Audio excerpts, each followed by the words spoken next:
Hey, so welcome back. So, today we're going to talk about the most common thing that new virtual assistants get wrong, and old ones as well: pricing. So, here's the thing: when you're starting out as a virtual assistant, pricing feels so uncomfortable. You don't want to charge too much and put people off, but you also don't want to charge so little that you're basically working for nothing. And that's exactly the trap that most new virtual assistants fall into. They get too low, thinking it will help them get clients faster. But what actually happens is you attract clients who don't value your work, your output, anything, and you end up resenting your business that you've kind of created. So let's fix that today. There are four main things that will influence what you charge. First, your experience and skills. If you're brand new, yes, you might start, slightly lower while you're building your portfolio, get some testimonials under your belt. That's absolutely fine.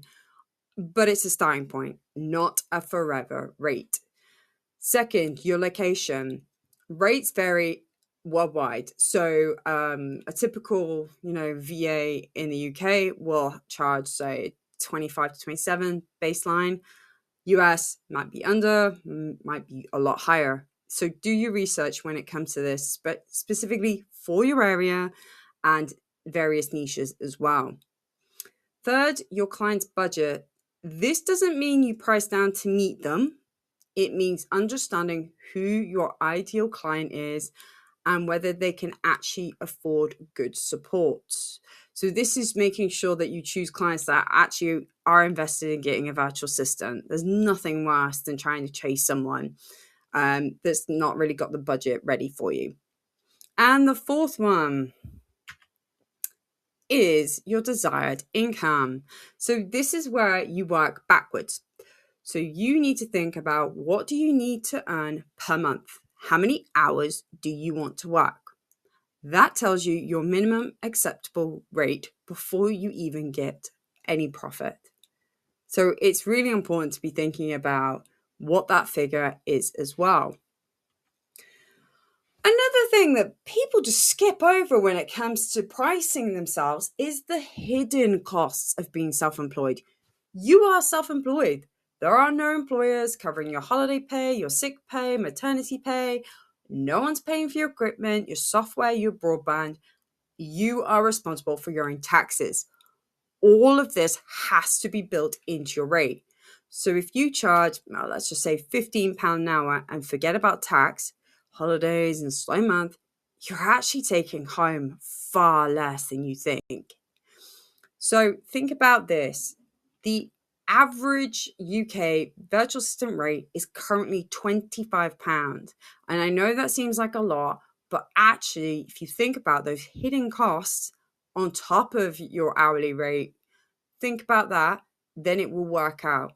But this should be the bare minimum that you should be charging as a virtual assistant currently. So let's talk about pricing models. So we've talked about your figures. Let's look at the various structures. So there are four options that you can kind of go for. You've got hourly, retainer, project, and package. So hourly rate, these are great. Easy to set up, flexible for clients. The only two downsides to this, I would say, is it caps your income, which is annoying, and you have to track every single hour. Retainer rates are a bit different. They are, a source of steady income. You can build up great relationships. They're the ones where you have a set amount of time each month, that a client has, like a bank of hours, like 10 hours, 15 hours, however many it is. And they basically employ you whenever it is, and you use up those hours. You still do have to track the hours though, because obviously how else do you invoice people? And clients tend to push the boundaries with this a little bit too much. Starting out, some will think they need only 10 hours, but they actually need 15, but they're still trying to push for you just to do 10. No. Yeah, this is why we say you have to track your hours to prove that, this is what I can do in 10 hours. You want more? then you need to higher up the retainer rate. Project rates. So this is just like no hour tracking. This is a bit of a quick win, actually. The faster you work, the more you earn. It is a one-off project that you tend to do with this type of thing, but there's no like current guaranteed repeat work after this. So this is a bit of a con, really. But they're quite kind of useful projects if you're, struggling with getting more clients, or just to boost your income, really. And finally, package rates. So this is a recurring monthly income. So it's a bundle of specific services that people put together, and they pay a monthly fee. And usually you're focusing on the same sort of tasks, like, for example, social media. You'll find a lot of people do that. They do take a lot longer. And to be honest, the rate, like, you get like a lower effective rate out of it. So sometimes they're not really worth it. So the best options for you, probably thinking ahead, is looking at retainers and packages. The only reason I say this is because there's stability, and they set the sort of clearest boundaries, I find, as well. Hourly people can they can push the boundaries with that quite a lot, I think, hourly. And project rates, like I said, the downside is it's one-off projects, so there's hardly any stability there as well.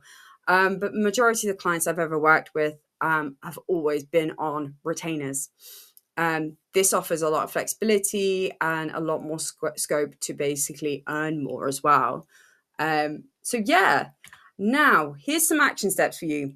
I want you to go away, list your skills, research your competitors' rates, and think about that working backwards from your income goal.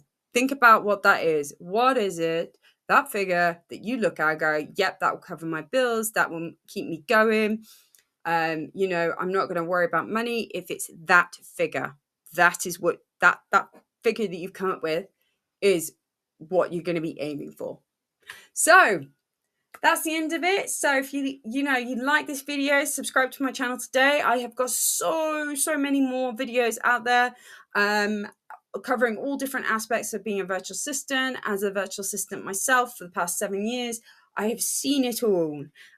So I am sharing everything that I have learned so that you don't make the same mistakes, and to give you the foundations and everything you need to be a very good virtual assistant and to grow your business and, help all those businesses out there and enjoy working as a virtual assistant too.